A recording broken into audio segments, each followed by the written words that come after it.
Exact కాదు, approximately 6 years back ఇదే డైరెక్టర్తో నా కెరియర్లో బిగ్గెస్ట్ హిట్ ఇచ్చాను, గీతా గోవిందం.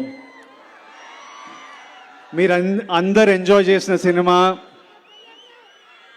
మీరందరు నన్ను ఎప్పుడు కలిసినా మళ్ళీ గీతా గోవిందం లాంటి సినిమా చేయాలని అడిగిన సినిమా.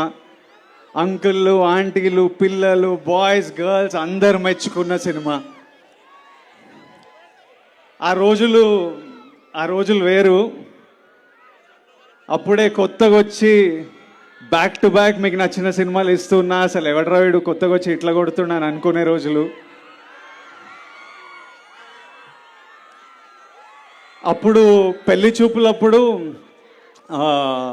ఏదో పెళ్లి చూపులో ఎవడే సుబ్రహ్మణ్యం అప్పుడు ఏదో ఇంటర్వ్యూలో విజయ్ నీ గురించి ఎలాంటి గాసిప్ నువ్వు వినాలనుకుంటున్నావు అని నన్ను అడిగితే, విజయ్ దేవరకొండ సినిమా 100 crores కొట్టింది అని వినాలనుకున్నా అని చెప్పాను అప్పుడు నా ఫస్ట్ సినిమా టైంలో.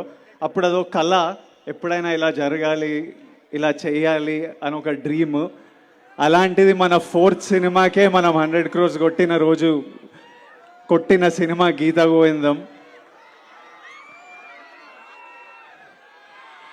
ఎన్నో పొగడ్తలున్నా, ఎంతో ప్రేమ అందుకున్నా, ఆ తర్వాత అదే ప్రయత్నంతోనే మిమ్మల్ని ఎంటర్టైన్ చేయాలి, మీకు మంచి సినిమాలు ఇవ్వాలి అని ఎంతో ట్రై చేశా. కానీ ఇప్పటి వరకు గీతా గోవిందంని బీట్ చేసే సినిమా రాలేదు, చేయలేదు. ఆ 100 crores కొట్టాలి అని డ్రీమ్ చేసిన పిల్లోడు, ఆ 100 crores కొట్టిన పిల్లోడు మళ్ళీ 200 crores కొడతానని ఓ సినిమాకి చెప్పాడు. 200 crores కొడతానని స్టేట్మెంట్ ఇచ్చాడు, కానీ కొట్టలేదు.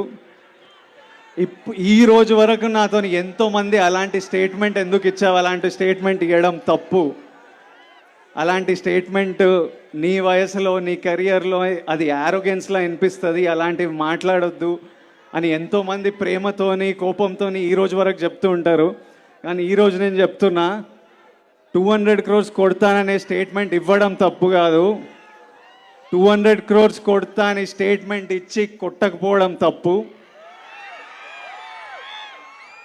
దానివల్ల నేను ఎన్నో తిట్లు తింటుంటా, ఎన్నో ఇన్సల్ట్లు వింటుంటా.